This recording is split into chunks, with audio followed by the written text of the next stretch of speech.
ஒன்று எவனுடைய மீறுதல் மன்னிக்கப்பட்டதோ எவனுடைய பாவம் மூடப்பட்டதோ அவன் பாக்கியவான்.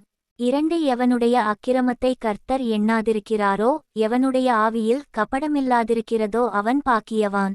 3 நான் அடக்கி வைத்த மட்டும் நித்தம் என் கதறுதலினாலே என் எலும்புகள் உலர்ந்து போயிற்று. 4 இரவும் பகலும் என்மேல் உம்முடைய கை பாரமாயிருந்ததினால் என் சாரம் உஷ்ணகால வறட்சி போல வறண்டு போயிற்று. சேலா. 5 நான் என் அக்கிரமத்தை மறைக்காமல் என் பாவத்தை உமக்கு அறிவித்தேன், என் மீறுதல்களை கர்த்தருக்கு அறிக்கையிடுவேன் என்றேன், தேவரீர் என் பாவத்தின் தோஷத்தை மன்னித்தீர். சேலா.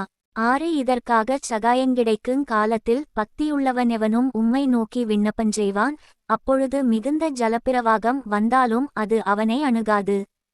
7 நீர் எனக்கு மறைவிடமாயிருக்கிறீர், என்னை நீர் இக்கட்டுக்கு விலக்கிக் காத்து இரட்சணிய பாடல்கள் என்னைச் சூழ்ந்து கொள்ளும்படி செய்வீர். சேலா. 8 நான் உனக்கு போதித்து நீ நடக்க வேண்டிய வழியை உனக்கு காட்டுவேன், உன்மேல் என் கண்ணை வைத்து உனக்கு ஆலோசனை சொல்லுவேன். 9 வாரினாலும் கடிவாளத்தினாலும் வாய் கட்டப்பட்டாலொழிய உன் கிட்டச் சேராத புத்தியில்லா குதிரையைப் போலவும் கோவேறு கழுதையைப் போலவும் இருக்க வேண்டாம். 10 துன்மார்க்கனுக்கு அநேக வேதனைகளுண்டு, கர்த்தரை நம்பியிருக்கிறவனையோ கிருபை சூழ்ந்து கொள்ளும். 11 நீதிமான்களே, கர்த்தருக்குள் மகிழ்ந்து களிகூருங்கள், செம்மையான இருதயமுள்ளவர்களே, நீங்கள் எல்லாரும் ஆனந்த முழக்கமிடுங்கள்.